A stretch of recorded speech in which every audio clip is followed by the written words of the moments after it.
श्रीमती रेणु देवी।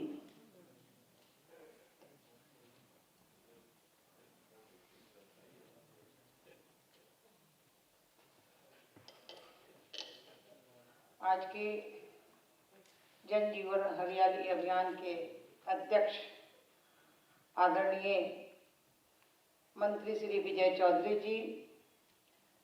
हमारे माननीय मुख्यमंत्री जी नीतीश कुमार जी, माननीय उप मुख्यमंत्री श्री तारकिशोर सिंह जी, माननीय मुख्य सचिव श्री दीपक कुमार जी, माननीय विकास आयुक्त श्री अरुण कुमार सिंह जी, प्रधान सचिव ग्रामीण विकास श्री अरविंद कुमार चौधरी जी, ग्रामीण सचिव विकास बाला जी, विशेष सचिव ग्रामीण विभाग श्री राहुल रंजन महिवाल जी, आयुक्त मनरेगा श्री सीपी खंडूजा जी, मिशन निर्देशक जल जीवन हरियाली श्री राजीव रोशन जी एवं संबंधित सभी पदाधिकारीगण, पत्रकार बंधु और जीविका की दीदी शाहिदा खातून जी, आज का ये विषय अपने जीवन से ही बहुत ही ज़्यादा आवश्यक है। हम देखते हैं, हम लोग जब छोटे होते थे तो देखते थे जल जीवन हरियाली की तरह कैसे हम जाके एक पेड़ जिसको हम कहते हैं कि ये जो है पीपल का पेड़ है, हमने उसको भगवान से जोड़ा कि ये पीपल के पेड़ में देने से हमें शांति मिलती है। पीपल के पेड़ का क्या उद्देश्य था? पीपल का पेड़ का उद्देश्य था कि हमें ऑक्सीजन ज़्यादा देता था। हमारा उद्देश्य क्या था? ज़्यादा हम पीपल का पेड़ लगाते थे, ज़्यादा हम बरगद का पेड़ लगाते थे, ज़्यादा हम नीम का पेड़ लगाते थे। इसलिए लगाते थे कि हमारा वातावरण साफ हो, हम ऑक्सीजन ज़्यादा दें। आज का ये प्रसंग जो हमारा है वो बहुत बड़ा है। मैं माननीय अपने मुख्यमंत्री जी को विशेष करके बहुत बहुत धन्यवाद देना चाहती हूँ कि जिन्होंने एक आईना पेश किया पूरे विश्व, भारत क्या पूरे विश्व में किया कि हम अर्लियर जो दोहन हो रहा है प्राकृतिक का, इस दोहन को कैसे रोका जाए। आज दोहन के कारण ही अगर हम देखें तो केदारनाथ का इतना बड़ा हादसा जो भूकंप आया और इस तरह से बहुत सारे हमारे बीच में आपत्ति, बहुत सारे जो है तरह का हमें दुख झेलना पड़ रहा है, या आज हम कहें कि जो सांस भी ले रहे हैं वो भी प्रदूषित हो रहा है, क्योंकि हमने ही प्रकृति को बहुत तरह से दोहन किया है। चाहे वो वृक्ष काटना, चाहे वो जल गिराना, या जल संचय नहीं करना, या अति उत्साह में हम बहुत सारे जो है दूसरे जगह का जो वातावरण है अपने आप को उस तरह एडजस्ट करना, हम ज़्यादा बिजली खर्चा करना, और आज हम फिर उसी पे आ रहे हैं जो हमारी भारतीय संस्कृति थी। भारतीय संस्कृति हमारा एकदम शांति का रोचक था। और वो रोचक क्या था कि हम वन के तरह, हमें बहुत सुंदरता होती थी। हम घूमने जाते थे, भैया चलो फलाने वन में हम घूम के आ रहे हैं, पहाड़ फलाने हिल स्टेशन में आ रहे हैं। वहाँ क्या था? यही वातावरण था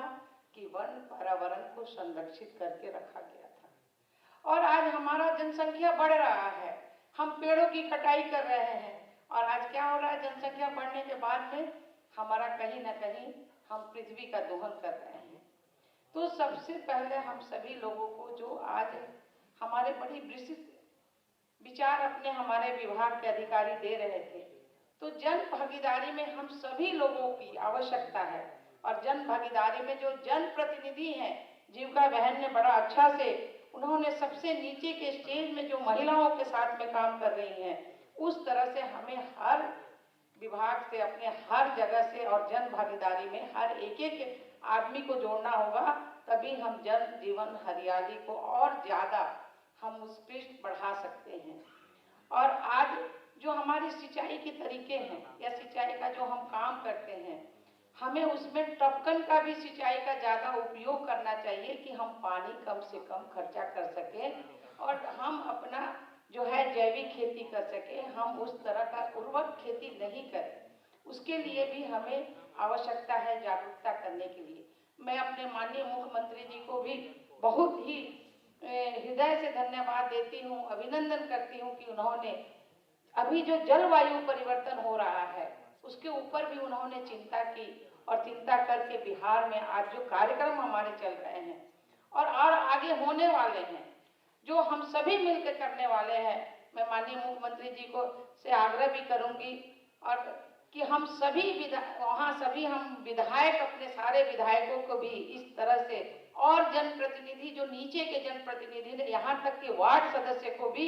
इसमें हम लोगों को जोड़ना चाहिए और सबको जोड़ के हम गांव की जिस तरह से गोष्ठी कर रहे हैं, जहां हम किसान चौपाल लगा रहे हैं, जहां हम इसका भागीदारी के लिए जन सहयोग की आवश्यकता, हर आदमी को महसूस करना पड़ेगा कि हम एक पौधा लगाएंगे, 2 पौधा लगाएंगे, क्योंकि ये बहुत पहले जब 96 में अटल जी की सरकार थी, उस समय हम लोगों ने ये किया था अपने विभाग से कि आपको जो है जब बेटी का जन्म हो तो हम 1 पेड़ लगाएंगे, 5 पेड़ लगाएंगे। तो उस समय हम लोगों की जो पुराने लोग थे वो कहते थे कि ये पूरा वन हम लगा रहे हैं अपने पोता पोतियों के लिए, अपने बेटियों के लिए। उसे होता क्या था, वो लोग सोचते थे कि अन्न भी होगा और साथ साथ ये हमारा वातावरण भी बना रहेगा। और इस तरह के नाम से जो लगाते थे, आज पुनः उसी की आवश्यकता है कि हमें हर जगह और जल संचय की बात, जहाँ हमारे बाढ़ आते हैं, जहाँ हमारे पानी की कमी है, वहाँ तो चेक डैम जरूर बनना चाहिए। उस तरह का पानी का हमारा संरक्षण और ज़्यादा होना चाहिए कि हम उस संरक्षण को लेके, जहाँ साउथ बिहार में सबसे ज़्यादा पानी की कमी है और जब बाढ़ आया तो हम इस तरह से बाढ़ में डूब जाते हैं, उससे भी हमें निजात पाने के लिए हमें और भी नए टेक्नोलॉजी की आवश्यकता है। और जब हम इसको करेंगे तो उस जल का भी उपयोग करेंगे। और जो हम लोग पीछे देखते थे, मैं तो छोटी थी तब से, जब तिरहुत कैनाल नहर का जब मैप हो रहा था और जब उसका खोदा गया तो उसके ऊपर अनेक गाछ जो क्या होते थे, वो शीशम का होता था, सागवान का होता था,